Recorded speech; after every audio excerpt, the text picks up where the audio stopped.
Happy Selection Sunday, y'all. Welcome back to a brand new video.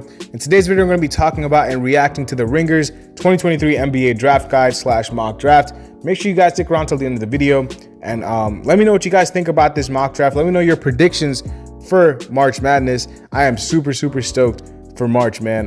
You know, the tournament will start in a couple days now, maybe 4 or 5 days. Selection Sunday is today as I'm uploading this video, so make sure you guys stay tuned.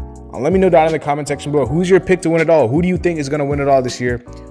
If I'm a pick, I'm going to go with Houston. I think Houston's going to take it this year, but let me know who you guys think is going to win it this year. And yeah, let's get right into it, man. Leave a like, subscribe to the channel if you guys are new, and let's get right into this mock draft by Kevin O'Connor. Shout out to the Ringer. At 1, we got the San Antonio Spurs taking Victor Wembanyama. Very easy pick. Shades of Gen Z Kareem Abdul-Jabbar, according to Kevin O'Connor, man. Yeah, man, potential GOAT. I don't really think we got to spend a lot of time on this. We already know Vic is number 1. Number 2, the Chicago Bulls. The Chicago Bulls. I don't know how the Chicago Bulls got this pick, to be honest, because the Magic have their pick. But they got Scoot at number 2. Again, don't worry about the team. I'm not really sure how the Chicago Bulls got Scoot Henderson. I'm not gonna lie, because the Magic have their pick, and I think the Blazers have their second rounder or something like that. So, or unless they got, I don't know what's going on. But the Chicago Bulls got number 2. Shades of efficient Russell Westbrook. Human highlight, feel for the game, athleticism, got that dog in him. On to number 3. Again, we're not spending much time on 1 and 2 because we already know what this is.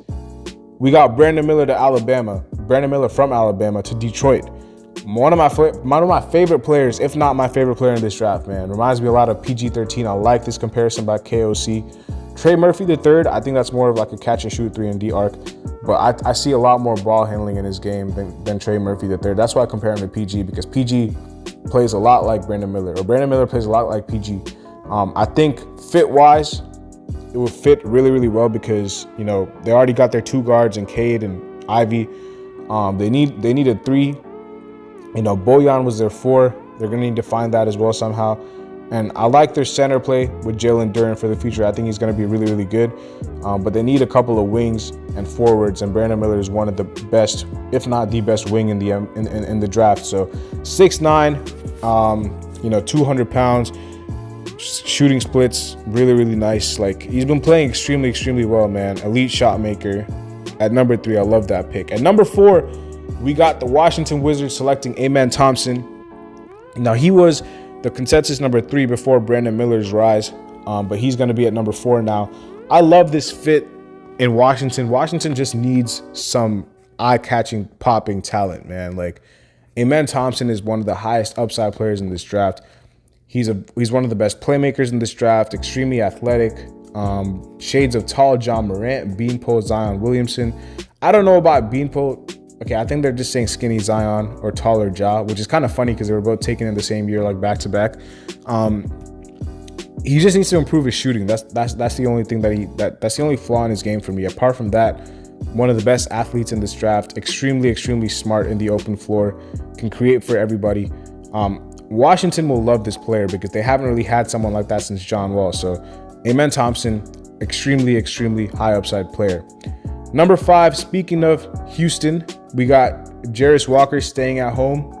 I don't know if he's from Houston, but by home I mean he's gonna stay in the city that his college is in, which is Houston, obviously. Like I said, man, I've been watching a lot of Houston because I do like a lot of their players. I love Marcus Sasser. I don't know if he's going to be on here. Maybe we'll see later down the mock draft. But Jarace Walker is one of my favorites as well, man. He's just a winning player. He reminds me, I mean, this comparison says Julius Randle with a full tank on defense. He reminds me of Jeremy Grant a lot. Like, extremely just winning player. He can shoot threes. He can, you know, finish at the rim. He's a very versatile, switchable defender. He's just a big body, man. Extremely big hands. Like, he's just very versatile. And I think Houston could really use a guy like him. Now, obviously, they have Jalen. They have, what's his name? Şengün. They have Jabari Smith. They have Tari Eason. I like those 4 for the future. I don't know where Jarace Walker is going to slot in there because I really think they need a point guard more than anything. But Jarace Walker, I think, is the best player available. So that is a very good pick for the Rockets. Just go BPA at this point. Take Jarace Walker. Good pick. Really good pick. Ausar Thompson is at number 6 to the Hornets. Ausar Thompson is a better shooter than his brother, but apart from that, there is a lot of similarities in the athleticism and the defense. He's not as good of a playmaker, as Amen Thompson. He's not, as good of a ball handler, but he's a better shooter than his brother. And I think he's someone that is definitely a lock for the top 10. Now, obviously, the Hornets just need anybody that can complement LaMelo. And Ausar Thompson can do that because of his, ability to play both on and off the ball. I really like his game, and I think he's going to be a stud in this league. And shades of Sean Livingston with elite athleticism sounds extremely, extremely good. At number 7, we got the Orlando Magic selecting Keyonte George, shades of Bradley Beal. Now, a lot of people are up and down on Keyonte George. People think he has Bradley Beal type potential. Some people think he's Jordan Clarkson. It's very difficult with these modern, microwave type scores because you don't know if they're going to be Bradley Beals or you don't know if they're going to be Jordan Clarksons. They could be in between both of them because that's what he is. He's one of the best scorers, if not the best, pure 3-level scorer in this class. Now, the Magic just need anything, to be honest, as well. They just need some guard play, in my opinion. I think their front court is kind of set for the future with Franz and Paolo in their front court, and their wing and their front court, forward positions. And they have Wendell as their center, who I think is really, really solid as well. Guard play is a little bit iffy, which is why I think this is a really good pick for them. Jalen Suggs, again, apart from his defense, is not showing much offensively. And then Fultz, as good of a story as his redemption has been, I don't really think he's the future either. Cole Anthony seems like a 6-man more than anything to me. I think Keyonte would slot right in there alongside either Suggs or Fultz. Probably Fultz, because I think Fultz is more of a point guard than Jalen Suggs, and he could play the combo. He could play the 2, and you could have a nice lineup of Fultz, Keyonte, Franz, Paolo, Wendell. That is a really, really good lineup for the future. At number 8, we got Cam Whitmore going to the Indiana Pacers. Now, Indiana is extremely, extremely, they're exceeding a lot of expectations right now. Tyrese has been playing extremely well. Bennedict Mathurin, he's cooled off a little bit after his first couple months, but he's still been playing extremely well. They just extended Miles Turner. They need a guy who can play next to Tyrese in the backcourt, which might be Ben.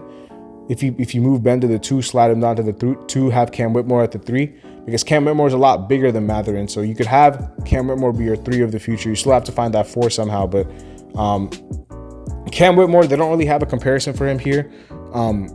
Cam Whitmore somehow reminds me a lot of Anthony Edwards. Maybe not as good as Anthony Edwards coming out of college, but the play styles are extremely similar. Very athletic. Just a big body. Anthony Edwards is a very big player for his size. You know what I'm saying? That's what Cam Whitmore reminds me of. He's one of these beefy wings, like it says right here. Very athletic, does have that dog in him. Very versatile, is improving as a shooter and improving as a defender. I think he's one of the best players in this league, man. Especially not in this league, in this draft. Who knows? He could be one of the best players in this league soon. But yeah, he's going to be at number 8. At number 9, we got Anthony Black going to Utah. Very, very good pick for them. Shades of Lonzo Ball. I think they have it spot on here. He's been one of the biggest risers. A lot of people have him in their top 10 now. So I love AB's game, man. I think he's going to be extremely, extremely good in the NBA because he's a very cerebral, high IQ player that, again, a lot of Lonzo in him. I really like this comparison. Next, we got Grady Dick at number 10. Just played yesterday against Texas. Shout out to Grady Dick. Now, Grady Dick is one of the best movement shooters in this class. He's shooting 41% from 3. And to be honest, man, Grady Dick is he might not be the best defender, one-on-one defender, but he will hustle. Like it says right here, he will hustle and he will grind defensively. He will compete on that end at least, which is what you can really ask for from a player who's, a specialist shooter. He's an extremely, extremely good shooter, but he does also remind me a little bit, in more than just a specialist. I'm not saying he's just Joe Harris or Duncan Robinson, because he does remind me a little bit of Seth Curry in a way that he can kind of just pull up from mid-range as well. But yeah, I like Grady Dick a lot. I think this is like a tad bit high, but for the Pelicans who need a lot of shooting next to Zion and BI and CJ, I think this is a really good fit.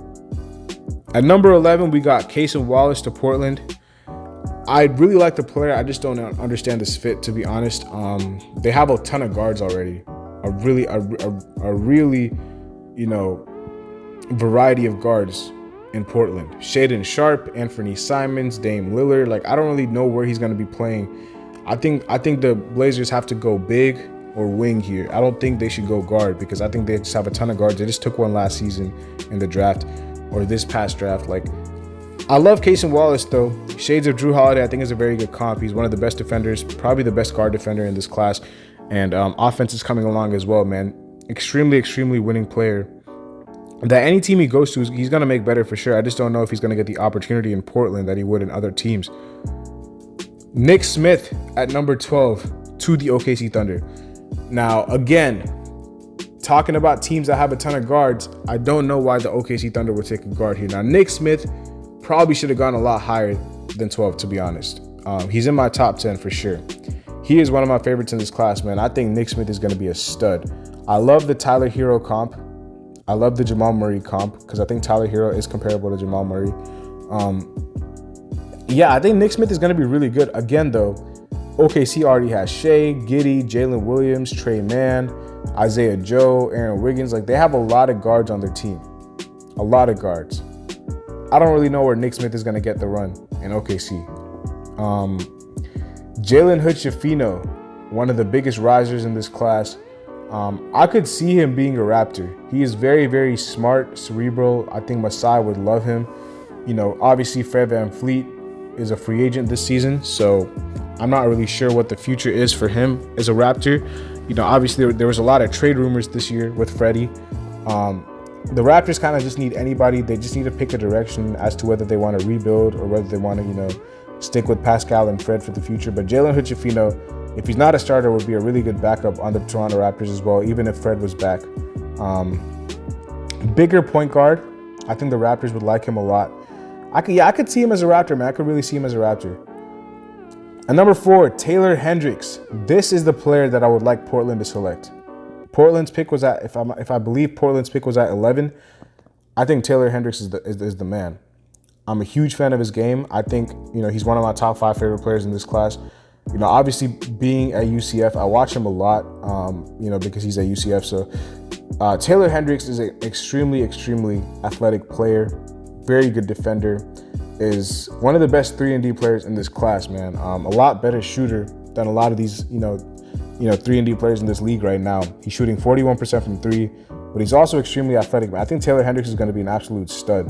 The Lakers is a very good fit for him as well, but I would like to have seen one of these other teams, like, I don't know, if OKC wanted to take him, if Portland wanted to take him. I think Taylor Hendricks should have gone to one of these teams that needed wings more than guards.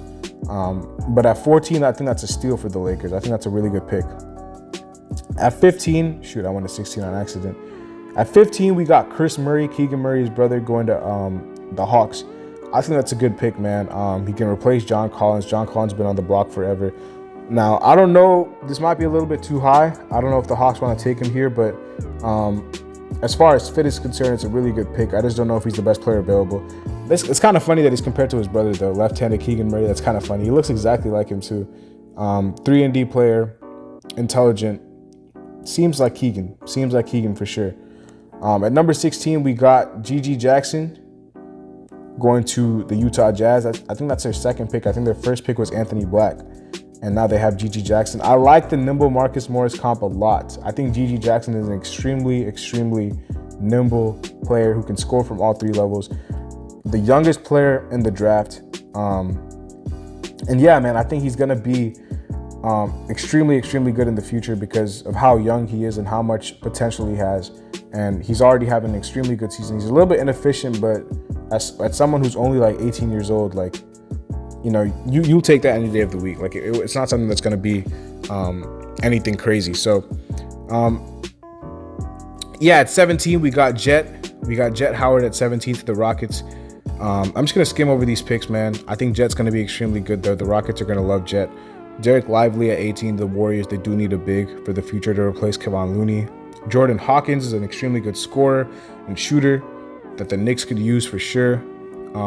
Rayan Rupert is one of the best defenders in this class, maybe the best defender, wing defender.